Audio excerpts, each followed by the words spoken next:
Vivim sota dos mites, que és el mite de l'eterna joventut i el mite d'una suposada eternitat, i quan això es vulnera, tots ens posem a tremolar.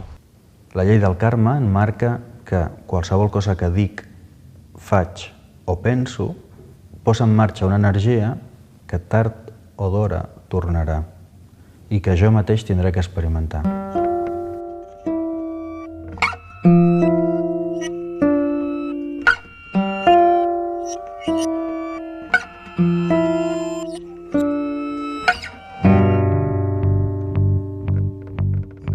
Penso que sempre et porta un somriure al llavi, no?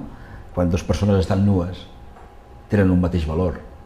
Quan dues persones estan vestides, els nostres ulls en seguida identifiquen valors diferents, millors o pitjors, per uns o pels altres, però segur que són diferents.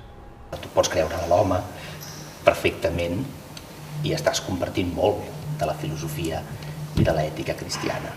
Si fas una aposta per la persona humana, o pots creure en l'amor, i aquí estàs compartint. I jo penso que en l'amor hi creu quasi tothom.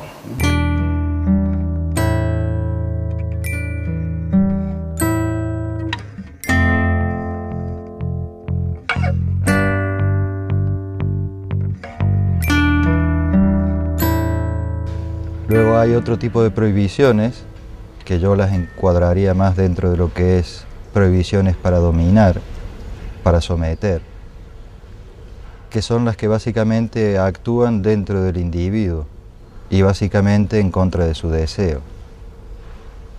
Esas prohibiciones yo creo que debemos intentar superarlas, encontrarlas y superarlas porque nos alejan de la libertad individual, personal.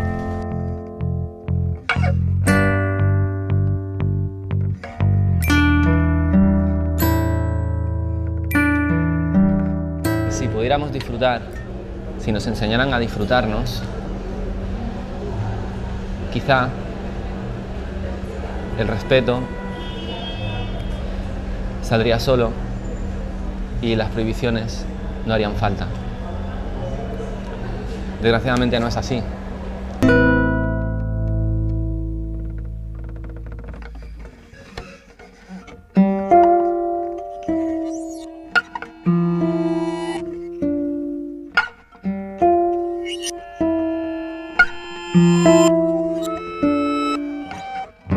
Si hablamos de prohibir, yo más que prohibir cambiaría algunas cosas para que me mejore más la convivencia.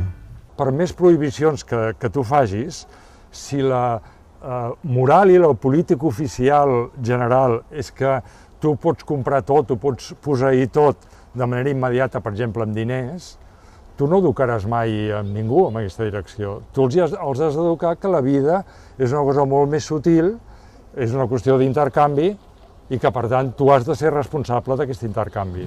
Per tant, el centre mateix de la qüestió és anar a l'assumpte de la codícia, a ensenyar que no hem de ser codiciosos, que hem d'intentar ser lliures, que tenir un sentit del joc amb la vida, però un sentit de la generositat amb la vida, també.